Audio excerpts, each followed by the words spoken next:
আপনার ফোনে যদি কেউ ফোন দেয় এবং সে নাম্বার যদি সেভ না থাকে তারপরে আপনার নামটি সেখানে শো করবে। আসসালামু আলাইকুম এভরিওয়ান, সবাই কেমন আছেন? আশা করি সবাই ভালো আছেন। সো আপনাদের ভালোবাসায় আমি অনেক ভালো আছি বন্ধুরা।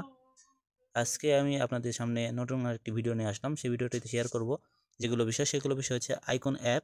এই আইকন অ্যাপটি কীভাবে কাজ করে এবং আপনার কী জন্য ব্যবহার করবেন, আপনার কী কী কাজে দেবে, এগুলো সব কিছু বিস্তারিত শেয়ার করবো আজকের এই ভিডিওতে।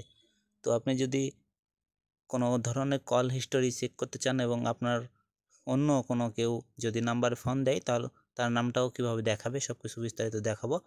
তো সর্বপ্রথম আপনাকে প্লে স্টোরে যেতে হবে। প্লে স্টোরে যাওয়ার পরে আপনার আইকন অ্যাপ লিখে সার্চ করবেন। তো আইকন লিখবেন এখানে, দেখেন এখানে আইকন লেখার সাথে সাথে আপনার সামনে এরকম ইন্টারফেস শো করবে। এখানে আইকন অ্যাপটি শো করবে, এখানে ইনস্টল দিতে বলবে, আপনি ইনস্টল দিয়ে নেবেন। তো আপনার ভিডিও বানানোর পারপাসে আমি ইনস্টল করে নিয়েছি আগে আপনার সুবিধার কারণে, যেটা আমি ওপেন করে দেখাচ্ছি আপনাকে। এখানে এখন যদি আমি ওপেনে ক্লিক করি, তো ওপেনে ক্লিক করার পরে আমার স্ক্রিনে এরকম আসছে, তো আপনার স্ক্রিনেও সেম এরকম আসবে। তারপরে আপনাকে এখানে কন্টিনিউ দিতে বলছে, কন্টিনিউ ক্লিক করবেন। তারপরে সব কিছু অ্যালাউ করে দিবেন, যেগুলো অ্যালাউ করতে বলবে সব কিছু অ্যালাউ করে দিবেন।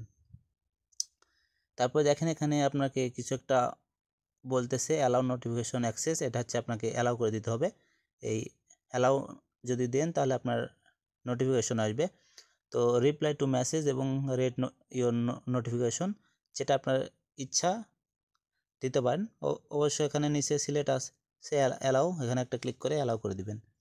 তারপরে সেম এরকম থাকবে। তারপরে যেটা করতে হবে আপনাকে, তারপরে আপনার সামনে এরকম ইন্টারফেস শো করবে। এখানে আপনার আইকন সিলেক্ট করে দিবেন। আইকন সিলেক্ট করার পরে সেট অ্যাজ ডিফল্ট এখানে একটা ক্লিক করবেন। এখানে আপনার নাম্বার দিতে বলবে, তো আপনার ফোন নাম্বারটি এখানে অ্যাড করবেন। তো আমার ফোন নাম্বারটি আমি দিয়ে নিচ্ছি। তারপর নাম্বারটি দেওয়া হয়ে গেলে আপনার কন্টিনিউ এখানে একটা ক্লিক করবেন। কন্টিনিউ ক্লিক করার পর এখানে একটু লোডিং নেবে।